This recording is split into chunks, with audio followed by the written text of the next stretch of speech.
Welcome to our course on rapport building, and in this module we'll be learning about a very critical action that you need to take while building rapport with the person during a conversation or an engagement. Now this action is about mirroring the body language of the other person.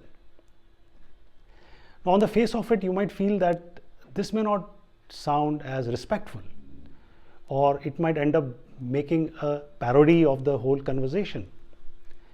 But not really, because mirroring body language doesn't mean that you copy the other person, but rather you follow the body gestures, movements of the person in a very subtle way. It could be done in a delay also, but it has to be done in a subtle way so that there is some kind of a harmony that comes up between the two of you. Now this mirroring of the body language is very important, because while this person is having a conversation with you, at a subliminal level this person is seeking out areas of commonality and similarity with you. So obviously these areas will be coming up in the topics that you are discussing. It could be in terms of your work, your social setting, background, educational institutions, whatever. But it's also being noticed in terms of how your bodies are moving together. It's like a slow dance, which is not obvious, but still it's very, very impactful. So if the other person is leaning forward a bit, you may also slightly lean forward, maybe after a few seconds.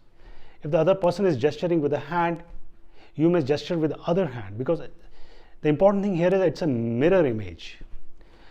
So you may want to keep moving your body very unobtrusively along with that person while he or she is talking to you. Because if you are doing the opposite, it will clearly be seen as a dissimilarity. And though the other person may be having a great conversation on certain topics with you, your body language will go against that conversation. It will start disengaging the other person, and both of you will not realize why it's happening. So it's critical for you to keep your mind and pay attention to how your body is moving along with the other person. This could be done in various ways. It could be in terms of the way you're moving your hands, your face, your smiles, your nods. It could be in the rate at which you are breathing, the speed of breathing.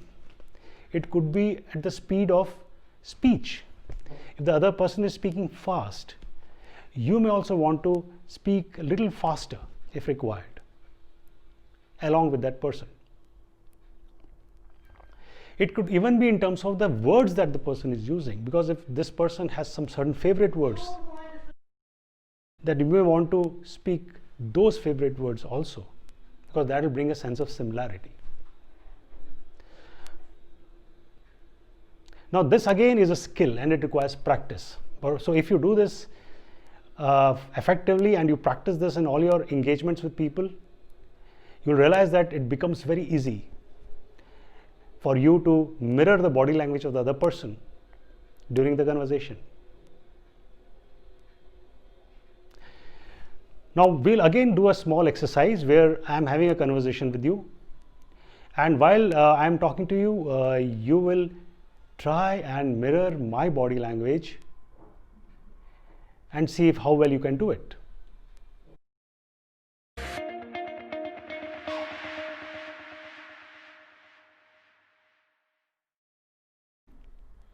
Yeah, so the fact is that whenever we go to work, there's a lot of time spent on unimportant activities. I'm like all the time I'm sitting at my workplace and I'm thinking, when do I get my next coffee? Or, well, this guy was having some issue at home. Let me discuss with him and find out what is the status on that problem that he had. Or somebody walks up to my table and says, hey, did you hear about this news around some situation in the country yesterday that happened? And oh really, let's see, I'll start googling about it. So the fact is that at the workplace there can be a lot of distractions, and many times we get confused about what is important and what is not important. So sometimes I feel that working from home is better than working from the office. Of course, you don't get the opportunity to engage with other colleagues and talk to them, have face-to-face conversations. But with the way that technology has provided facilities for us to engage through the net, then I think slowly we will stop requiring the need to go to office, and we may be more productive at home. Well, yes, it's important that at home you should have a place to yourself. I mean, if you're getting disturbed by the family members moving around, then it's better to be at the office workplace, because then you are more effective there.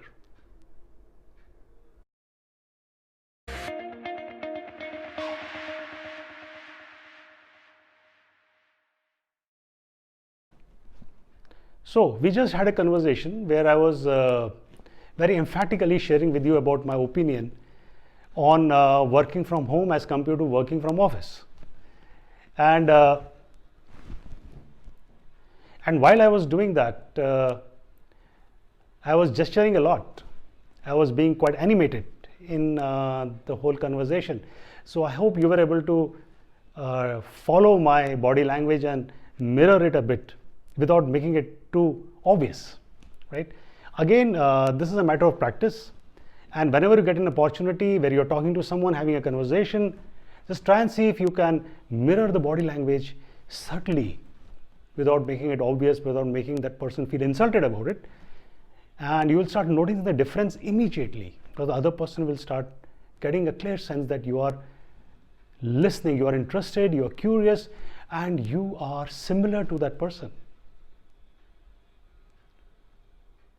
So in this module, we discussed about the most important action, which is mirroring body language.